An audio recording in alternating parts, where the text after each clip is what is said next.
Alright, all my people, can I get a hello? It's your boy Seek, and I'm representing the Hello Effect Podcast. Also the Worldwide Fleet DJs. And we at the only place to be on a Wednesday night, and that's New Music Wednesdays at the Penthouse. Without further ado, I'm allow my special guest to introduce himself. Let the people know your name, where you from, and what's your talent. Peace and blessings, King. Appreciate you having me, my brother. Sure. King Amadeus, multi-platinum music producer. Blessed to produce for over 100 artists. Chris Brown, J-Lo, Wiz Khalifa, Tyga, Jeezy, Keisha Cole, Busta Rhymes, French Montana, Remy Ma, Papoose, Younger May, Davies, to name a few. Also, Trey Songz is music director, tour drummer for the last 18 years. Dre's nightclub resident drummer, #1 nightclub in Las Vegas. 2024 Bronx Walk of Fame inductee. Author of The Story of Amadeus and the Beat Goes On. Motivational speaker, father, son, king. Everything. Represent big Bronx energy. Big Bronx energy, you heard? That's what's up, you know what I mean? My brother. So shout out to the BX first and foremost, yes, you know sir. what I mean? Much love, my brother. And I just want to say, you produce for the whole industry. Let's just be clear. Almost, man. Almost, man. There's a lot, there's a lot of artists that I haven't been able to work that I'm it's coming, hoping though. to come together. No, it's gonna come. Absolutely. You know what I mean? As long as you got God first, Amen. anything is possible. Amen. Respectfully. Love that, King. You're right. All right, so before we tap into your producer bag, like, how was it like growing up in the Bronx and stuff like that for you? Tough, man. I ain't gonna hold you. Tough. I grew up on 169th Street, Washington Avenue, really tough neighborhood in the Bronx, projects the hood, which is why music is so dear to me. It was like my outlet. You know, my parents wouldn't let me go outside to play because it was my neighborhood wasn't the type of neighborhood you can go and play in. You know what I mean? So it was the drums that I was able to connect with, whether I was playing in church, whether I was playing in school. That's what they said yes to. You know what I mean? So fell in love with music. Music became my love and passion. It became my outlet. And I dreamt about being the biggest music producer in the world. I dreamed about being the biggest musician in the world, and dedicated my time and work and energy to bring it into reality. And grateful to say thank God that we're here today.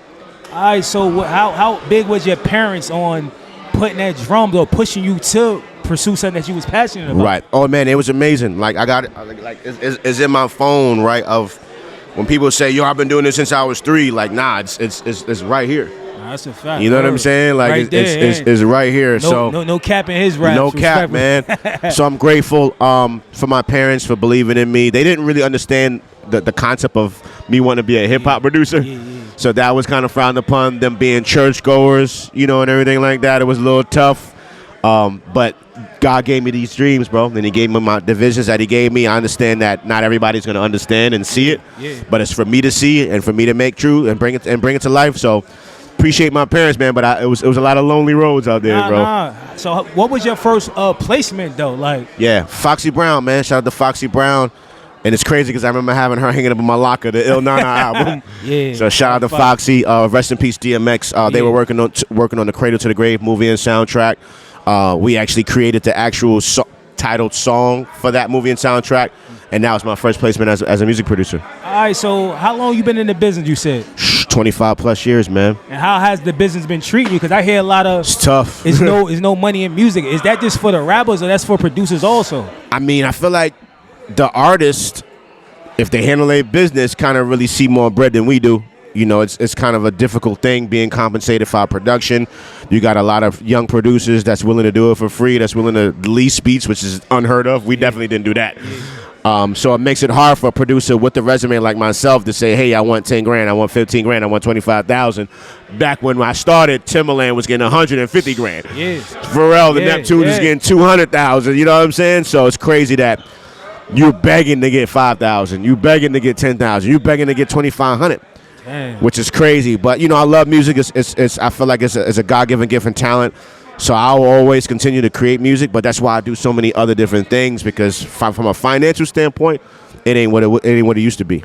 But do you still got that drive and that fire, yeah, man. Though? Like, tell us about it. Like, what I know you passionate about, but what drives you, though? Do you still get that same feeling like 25 years ago when you musically, But like the politics of it is kind of, it makes it uncomfortable, and just people not handling business appropriately. Like when you think business should be handled great all across the board, regardless whether it's music, whether you work in at Walmart, like you work, you get paid. Yeah, that's a fact. You know what I'm saying? You show up, you get your paycheck, and that's how it should be for us as a producer, we don't want no points. We don't want nothing on the back end. Like, nah, stop playing with me, man. Like, Nah, that's a fact. I got the mortgages to do. Nah, that's a fact. I got my son. I'm putting him through college, cash. Like, I ain't got time to be playing with y'all, man. So, but like I said, you got to be able to. I always say, spread your eggs in different baskets, man. While I'm, producing, touring with Trey Songz, residency in Las Vegas. I wrote a book. I'm going to schools, empowering and educating young kings and queens. Like,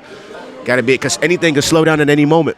All right, so let's talk about empowering the young kings. Yes, like, yeah. How did you step into that? Was it like a life experience growing up? What made you? Just randomly, 15 years ago, I would just pull up to any school that was in the vicinity, like especially on tour. Like I remember being in Dallas, and I was like, yo, is there a school around the venue that we're performing in tonight? And they was like, yo, it's a high school over there. I was like, yo, let's call them up, see if I can pull them up. And that's what it was, and just about being a blessing, man, and speaking life into these kids, man, because you just never know what they're dealing with in their homes. You don't know whether they're being encouraged, by their family or friends. So I just want to be that light, you know what I mean, in a world that's full of darkness. All right, before we get up out of here, because they got about they need you. So one last thing.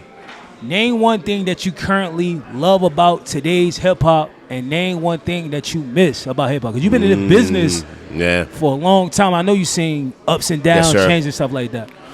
Love that question. I mean, for me, hip hop is creativity, man, and hip hop is perspective, right? So I don't ever feel like it's a right or wrong way to do it. Like, like my moms and my mother and father didn't like the hip hop that I listened to. You know what I'm saying? So when we fast forward till today, when me being, a young OG and having kids, my son is 20 years old. You know what I'm saying? So it's like, I don't say that I don't like it, but it's different from what I've come from, and it's different from what I'm doing.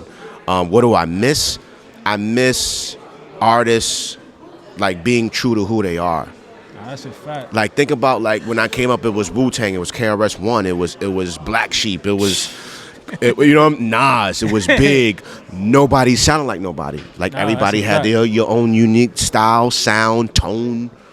Now you turn on the radio today, you don't know what's going on. You don't know who is who. Everybody's rapping over the same beats. The beats Nas was picking is not the same beats Big was picking. The beats Big was picking is not the same beats Mace was picking. You know what I'm saying? The beats Mace was picking wasn't the same beats Hove was picking. Yeah, that's so a fact. when we talk about what we miss, that's a fact. Identity. That's a fact. Damn, that's the part I miss. And there's no shade to nobody that's out right now. Do what you're doing. Get your money. Take care of your family. Take care of your loved one. Because that's what it's really all about. Yeah, stop doing a sample. It's too much of that, yo. Too much. It's true. Like, that's true. Let's get back to originality. Like, that's a fact, yo. I want to be sampled, so I'm creating original music so that you can sample me. You know what I mean? But I love that you said that. No, that's a fact. I love that you said that. All right, this some words of encouragement before we get about it to the youth. Man, for whoever has tuned in watching us right now, man, if you look at your hand, I want you to look at your hand, King. Look at your hand, right? And I'm showing you about looking at your hand. We're the only ones with this fingerprint. Like, there's only one me in the world. There's only one you in the world. There's only one you in the world, right? You can have the same name. You can have the same ethnicity. You could be from the same block, wear the same colors, be the same skin tone. Yeah. But no one has your fingerprints. If I steal this right now and run away, I'll get you. They're going to say it was Amadeus, right? Because I'm the only one in the world that's a fact. with these fingerprints. But the same way we can look at that in a negative way, let's look at that in a positive way. Let's look at it as you being a superhero and you being the only one with these fingerprints. The world needs you. So you don't have to be like nobody else. Be you and be all of you and share you genuinely, wholeheartedly with the world, man. And much love to you all. I appreciate that, man. Once Blessings, again, King. I want to thank my special guest, for pulling up on New Music Wednesday. Once again, my name is Seek, and I'm representing the Hello Effect podcast. Hello. Also the Worldwide Fleet DJ. Shout out to DigiWax. You heard? New Music Wednesday. Only place to be on a Wednesday. Hello. Man. Don't miss this interview, yo. Man. Don't. We locked in. Hello?